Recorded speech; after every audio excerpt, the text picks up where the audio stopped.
আমরা ঘুমের মধ্যে নানা ধরনের স্বপ্ন দেখি। স্বপ্নশাস্ত্র অনুসারে এই স্বপ্নগুলি আমাদের ভবিষ্যৎ সম্পর্কে ইঙ্গিত করে।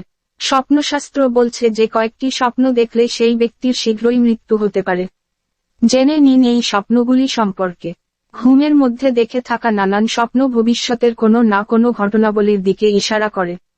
বিভিন্ন স্বপ্ন বিভিন্ন অর্থ বহন করে। ভারতের প্রাচীন গ্রন্থে স্বপ্নশাস্ত্র সম্পর্কে নানান গুরুত্বপূর্ণ বিষয়ে উল্লেখ করা হয়েছে। শিব মৃত্যুর পূর্বাভাস সম্পর্কে কিছু মন্তব্য করেছেন। তবে বাল্মীকি রামায়ণে এমন কিছু স্বপ্নের উল্লেখ পাওয়া যায়, যার মাধ্যমে জানা যায় যে কোনো কাছের মানুষের ওপর মৃত্যুর কালো মেঘ রয়েছে। বাল্মীকি রামায়ণ অনুযায়ী দশরথের মৃত্যুর এক রাত আগে ভরত স্বপ্নে নিজের বাবাকে গোবরে স্নান করতে দেখেছিলেন। এছাড়া তিনি স্বপ্নে কালো কাপড় পরিহিত মহিলাদের বাবার আশপাশে দেখেছিলেন। ভরতের স্বপ্ন অনুযায়ী দশরথ ফুলের মালা পরে তেল পান করছিলেন। অন্যদিকে রাম ও রাবণের যুদ্ধের আগে ত্রিজটা নামক রাক্ষসী রাবণের মৃত্যুর স্বপ্ন দেখেছিলেন। রাবণের মৃত্যু কিভাবে হয়েছে তা ত্রিজটা স্বয়ং সীতাকে জানান। এছাড়াও মৃত্যু কবে হতে পারে তার আরও কিছু সংকেত রয়েছে, যা স্বপ্নের মাধ্যমে ব্যক্তিকে জানান দিয়ে থাকে। যেমন 1. আপনি যদি কোনো যাত্রায় বেরোনোর জন্য জিনিস গোছানোর স্বপ্ন দেখেন, তাহলে সেই যাত্রা বাতিল করুন, কারণ এটি আপনার মৃত্যুর দিকে ইশারা করে।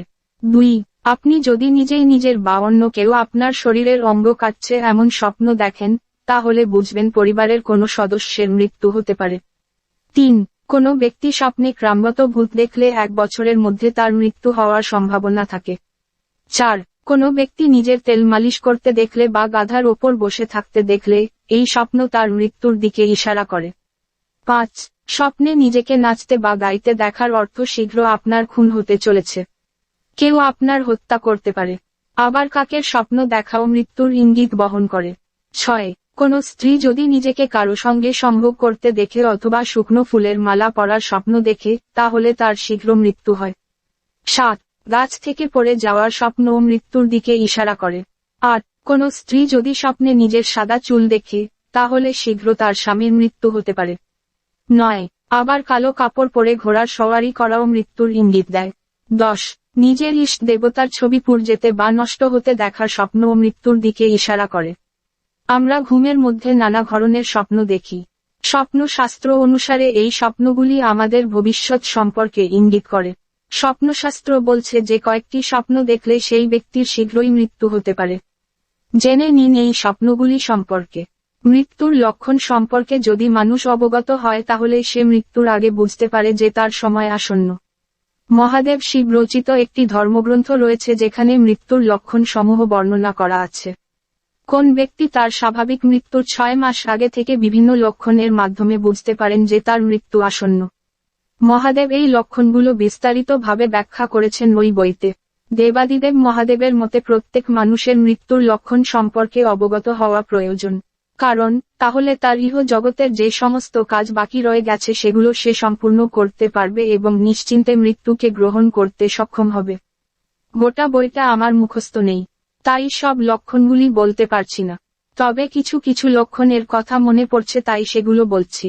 ত্বকের রঙের পরিবর্তন। একজন মানুষের যদি দেহের ত্বক হঠাৎ করে রং পরিবর্তন করে তাহলে তার 6 মাসের মধ্যে মৃত্যু আসন্ন। রং পরিবর্তন বলতে ত্বকের রং হলুদ বর্ণের, ফ্যাকাশে বর্ণের অথবা অতিরিক্ত লালচে হয়ে যাওয়াকে বোঝাচ্ছে। দৃষ্টিশক্তি হ্রাস পাওয়া। যখন মানুষ তার নিজের প্রতিবিম্ব জলের মধ্যে অথবা তেলের মধ্যে অথবা আয়নায় দেখতে পায় না তখন ধরে নিতে হবে যে ওই মানুষের আয়ু আর মাত্র 6 মাস। যখন মানুষ তার নিজের ছায়া দেখতে পায় না অথবা মুন্ডুহীন অবস্থায় ছায়া দেখে তখন ধরে নিতে হবে যে তার আয়ু আর 2 মাস অবশিষ্ট রয়েছে। স্বাদ অনুভূতি কমে যাওয়া। যখন মানুষের চালের ভাত তিতো লাগে তখন ধরে নিতে হবে যে ওই ব্যক্তি আর কিছু দিনের অতিথি এই ধরাধামে। ইন্দ্রিয়ের স্থিতিস্থাপকতার পরিবর্তন। কোন মানুষের কান নাক এবং জিভ যদি শক্ত হয়ে যেতে শুরু করে তাহলে বুঝতে হবে সেই মানুষের আয়ু আর মাত্র 4 মাস। হাড়ের শক্তি ক্ষয়। কোন মানুষের কানের হাড় নাকের হাড় যদি আপনা আপনি ভেঙে যায় তাহলে বুঝতে হবে সেই ব্যক্তির আয়ু আর মাত্র 3 দিন। শরীরের অনুভূতি হ্রাস পাওয়া।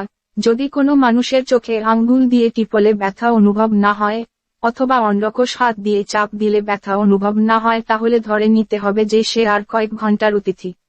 এছাড়াও সূর্য চন্দ্র দেখতে না পাওয়া, ধ্রুবতারা দেখতে না পাওয়া, সূর্য চন্দ্রকে লালচে রঙের দেখতে পাওয়া ইত্যাদি কিছু কারণ মৃত্যুর লক্ষ্য হিসেবে চিহ্নিত করা হয়েছে বইটিতে। আয়ু রেখা বা জ্যোতিষ বিজ্ঞান সম্পর্কে যেহেতু আমার ব্যক্তিগত কোন বিশ্বাস নেই, তাই ওই সংক্রান্ত কোন তথ্য আমার মাথাতে স্টোর করা নেই বলে বলতে পারলাম না। কিন্তু ওই বিষয়ে কিছু কিছু বলা ছিল। আজ থেকে কয়েক হাজার বছর আগে এই বিষয় নিয়ে দেবাদিদেব মহাদেব বর্ণনা করেছিলেন। তখন আয়ুর্বেদ চিকিৎসার একমাত্র পদ্ধতি ছিল। তখন আয়ুর্বেদ শাস্ত্র ও যথেষ্ট উন্নত অবস্থাতে ছিল, কিন্তু তবুও বর্তমানে চিকিৎসাবিজ্ঞান আরও অনেকটা উন্নতি সাধন করেছে। সুতরাং এরকম লক্ষণ যদি এখন কারোর মধ্যে দেখা যায়, তাহলে হয়তো চিকিৎসার মাধ্যমে ডাক্তাররা তাকে সুস্থ করে তুলতে পারেন। যদিও অমরত্ব লাভের শক্তি এখনো পর্যন্ত বিজ্ঞানের আয়ত্তের বাইরে।